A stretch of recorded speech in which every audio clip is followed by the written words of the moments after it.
What comes to mind when I say the word influencer? Or better yet, who comes to mind? Chances are, without even thinking, you could probably throw out a few names of people who would absolutely count as an influencer. I did a little research and learned that 68% of Gen Zers like yourself reported that they have a desire to be a social media influencer. And that totally makes sense because on average, I found that influencers make anywhere from $30,000 to $100,000 a year.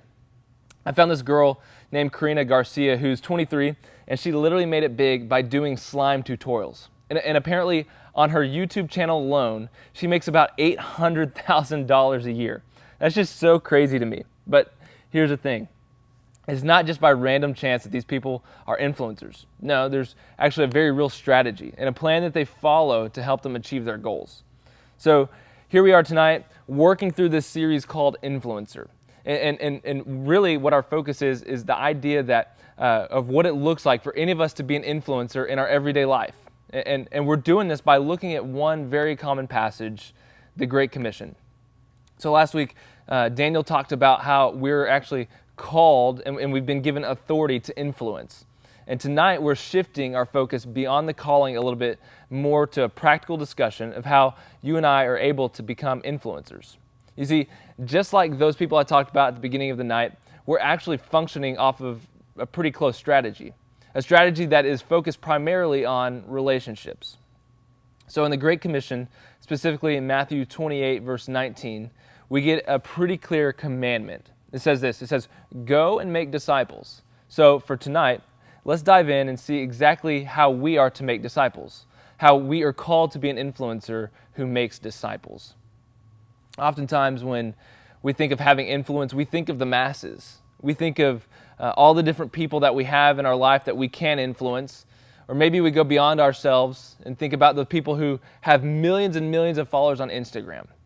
But the reality is, when you really start to look at the research of what makes an influencer, it's pretty clear that it's not always just about the numbers of followers that you have. In fact, the experts will say that it's about their niche market, the impact that they can make in their little sphere of influence. So, when I think about Jesus and I look at his life, yes, he had the ability to speak to thousands of people. He was known by many people all over the place. But when you really look at his ministry, he was really all about the ones. Jesus was about just that one person at a time, that one conversation, one meal, one side interaction with a person on his way to a completely different town. He was about spending time and investing with just one person at a time. Look, I know you know this, but can I just remind you that there is that one person around you? So think about in your normal life, back to school or your summer activities, whatever it might be, your swim team, the person that's next to you in band or that dude that you only talk to in chemistry class. You get the point. No matter who you are, there's that one person around you who is hurting. There are people who are broken, bleeding, tired of fighting. The difference is that we don't actually know it. And the reason that we don't know it is simply because we don't ask or even look up to see them. So Jesus actually has a story about this same interaction, the same kind of idea, right? And so he was actually confronted one day by a dude. He's a spiritual leader, and he asked Jesus a question, all right? And so here's the conversation. Let's check it out. It's going to be in Luke 10, 25 through 28. Let's read that. It says, "And behold, a lawyer stood up to put him to the test, saying, 'Teacher, what shall I do to inherit eternal life?' He said to him, 'What is written in the law? How do you read it?' And he answered, 'You shall love the Lord your God with all your heart, with all your soul, and with all your strength, and with all your mind, and your neighbor as yourself.' And he said to him," this is Jesus, he says, "You have answered correctly. Do this, and you will live." All right, so at this point, we see that when Jesus was asked how to enter into the kingdom, he told this guy basically, love God and love people. And that's very true. And it's at this same time that we see a pretty clear connection between our call to make disciples and what Jesus is teaching these people at this time. So if I can, this is as simple as I can say this.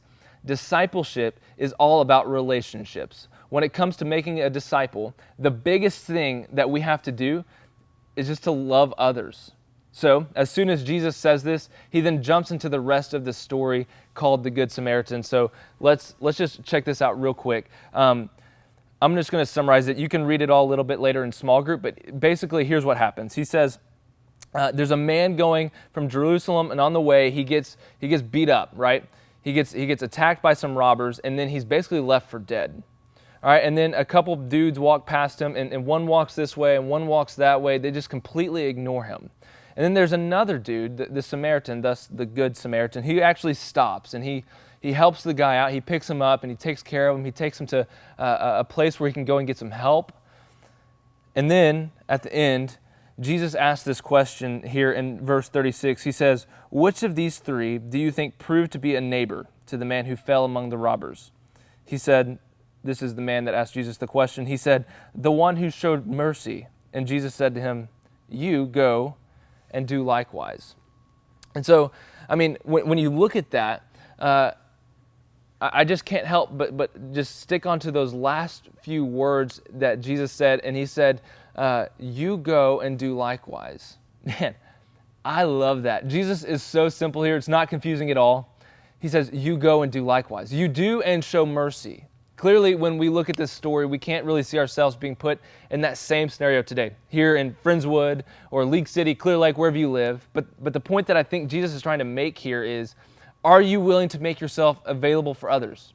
Even if he were to be put in the most obvious situation where you see a man on the side of the road left for dead, what would you do? So in our normal day-to-day, when thinking again about those people around us, what would you do? Would you go and do likewise? I think the truth is this, that we are just too good at this fakery of life that we live. The idea that we have to keep a clean appearance on our own, or even better, that we don't want to expose someone else's dirt and brokenness and hurt. But you know all too well that for the majority of us, we know what it's like to experience real hurt, depression, and anxiety. We know what it's like to feel abandoned. So, if that's true with yourself, then can we just we can almost be certain that if the same is true with you, then it's true with someone else around you. So let me pause here for a second and just say that maybe for some of you today, you needed to hear that what you're going through in this moment is not unique to just you. You should find comfort in the fact that you're not alone and that you're not without hope, especially if you're a follower of Jesus. Be reminded and be encouraged of this hope. But when you're able to be reminded to look outside of yourself, to look at others and ask those questions to see how they're doing, you'll find out that without question, without fail, people around you are riddled with fear. People are overwhelmed with depression and anxiety, attacking from all angles.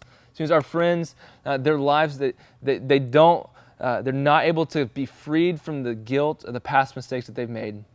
And the point is this, that there are people all around us that are in need of this type of conversation. So here's what happens. If you're anything like me, maybe the reason that we don't actually stop and have these conversations is that maybe we're preoccupied. We're too busy. We're too caught up in ourselves. We're quick just to move on from one thing to the next. Our schedules are too full. We aren't willing to bend the structure that we have set in our minds to do what's best for me, to allow any space for others. Or maybe it's that you're scared. Maybe you're scared of what to say, or like, what would I even be able to offer this person? Or you could fall into that trap of fear that says, what if they ask a question and I don't actually know the answer? Or what if they don't want my help? What if it takes more time than I really wanted to give? So it's totally normal to not engage with other people because of our own insecurities. We use these reasons as like a smokescreen, something just to hide behind. But here's the harsh reality that I know that is true for most all of us. That the real reason that we hide behind these excuses is that deep down, we don't want to be known. We don't want to be people we don't want people to know who we really are. But the truth is, though, that if you are a follower of Jesus, you are already fully known. Your mess, all of your sin has been seen. There's nowhere you can hide, no amount of verbal dodging that can hide the brokenness and hurt that you experience. The absolute beauty of the gospel is this, that the good news of Jesus is that when he went to the cross after living a perfect life, he took the nails in his hands and his feet. He took the punishment, the weight of all sin past, present, and future upon him. He experienced separation from the Father as the punishment of sin. And in that moment, while he was hanging there, he saw all of your sin. And he said, you are worth it. And it was there that he experienced death once and for all, so that in him we can have access to the Father, a life of forgiveness and grace. This is what gives us the confidence to know that despite what we have done or what goes on in our mind or in our heart, we can have confidence that we are already accepted, that we aren't seeking the approval of others. But if you want to be influential, if you want to be an influencer, then you have to let people in. You have to let them in on the good stuff and the bad stuff. And it's so hard to let people in and for them to know who you are. I get it. I struggle with this too. So my question for you and for all of us tonight is this. What would it look like, students? What would it look like for us to be influential like Jesus? I know it's true about so many. I've heard it before and I know it's true with me, that I want to be used by Jesus.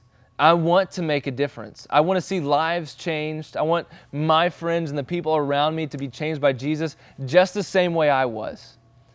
So what would it actually look like for us to be present, to take out our AirPods for a while, to be willing to actually have a conversation with someone around us? I think then we would begin to see where we are able to actually be used by Jesus to influence and to make a difference.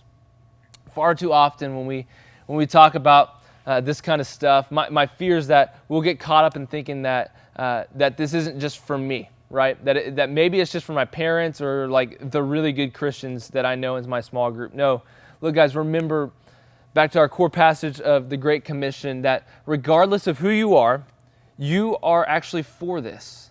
I'm not talking about just going out and doing this in a year or so or when you're better. I'm wanting you to think about even today, how you can begin to have those types of conversations where you can influence others.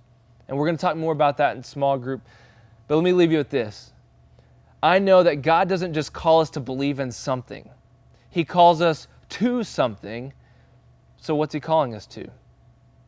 Discipleship.